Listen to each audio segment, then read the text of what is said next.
welcome to the Zen Elephant, where we talk about all things Zen. Today we're going to be talking about IBS, what it is, what the symptoms are, and what herbs can actually help you find relief.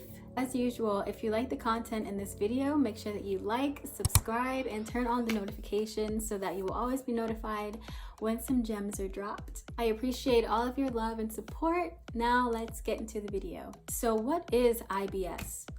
IBS stands for Irritable Bowel Syndrome. It is fairly common. This disorder affects the digestive system and it can be extremely uncomfortable. It can be caused by the lack of peristalsis in the stomach, which is just a fancy word for your stomach has a lack of the movement that the muscles in your stomach make to move the food through the intestines, right?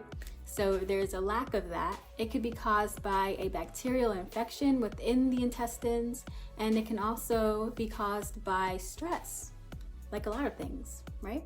So some of the symptoms include constipation, intestinal discomfort, bloating, cramps, excessive gas, mucus in the stool, as well as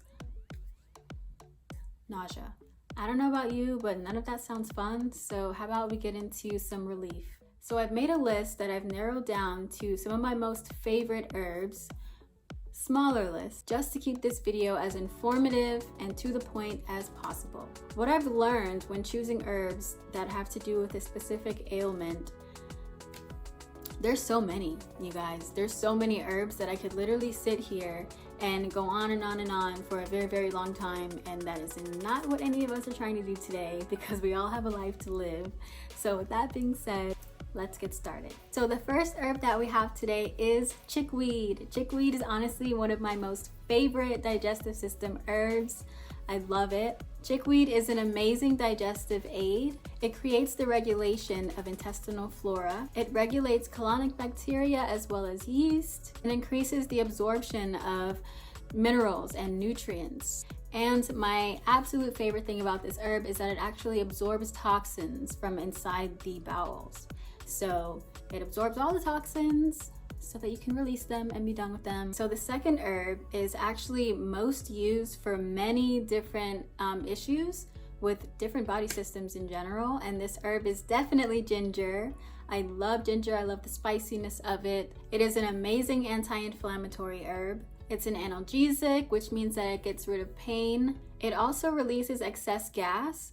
And I forgot to mention nausea in the list of symptoms. It also eliminates nausea as well, along with diarrhea.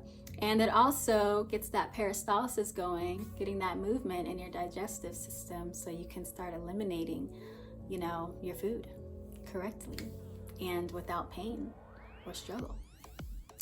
Moving on. Next up is peppermint leaf. We love peppermint. We love how it tastes. We love how it smells. It turns out it is an amazing digestive system herb, and it can really be helpful with IBS because it is a digestive aid. It is a stimulant. It relieves nausea. It relieves intestinal cramping. Peppermint also is known for getting rid of excess gas. Boom, there you have it. Moving on. Up next, we have cinnamon. I actually have a huge cinnamon broomstick in my room right now, and it smells so good, you guys. I love cinnamon. I put it in my chai lattes. I put it all over the place. Okay, and I know that you do too, and you know that 'tis the season, and I know that you guys are putting cinnamon in everything right now, just because. Cinnamon helps as well with digestive sluggishness.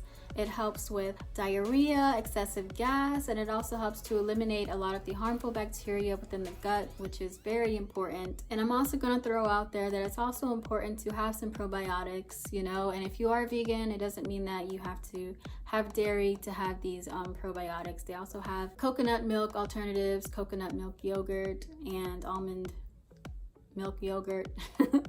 So everyone can get all of these probiotics within their bodies so that it can help your tummy to be happier.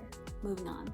Up next, we have my second favorite demulcent herb, and it is marshmallow root. My first favorite is slippery elm, but I decided to go more into detail with marshmallow root instead. It works phenomenally for the inflammation of the intestines, diarrhea, and even if you're working with ulcers. If you have any stomach ulcers, it definitely helps to soothe that as well. So demulcent, if you don't know what it is, basically when you ingest these demulcent herbs, they create a very gel-like consistency and it basically coats the stomach, which is very helpful because a lot of the times we eat so many stimulants, whether you are ingesting stimulant herbs or just very stimulant foods. And what happens is that it's too harsh on the stomach and it can create more stomach upset and it can actually create ulcers in your stomach. So that's not what we want. And especially in this case, when we're dealing with IBS, we definitely want to make sure that whatever herbal concoction that we are ingesting, we want to make sure that there are some soothing herbs in there to coat the stomach because we love ourselves around here, okay? I'll also be making a video on the different medicinal actions so that you are aware of why you are choosing the specific herbs that you are using in your remedy. I also feel like this video should have a part 2 to kind of go into the nutritional aspect of healing IBS. And it kind of just came to me just now. So definitely turn on your notifications and stay tuned for that because I feel like I want to do that very, very soon. And you do not want to miss this really good information. So I will also include an herbal tea recipe in the description box below if you would like to try the infusion of some of the herbs that I have presented to you today. That is it for this episode, and I hope that you all stay blessed, and I love you guys, and I will see you next time. Have a great rest of your day.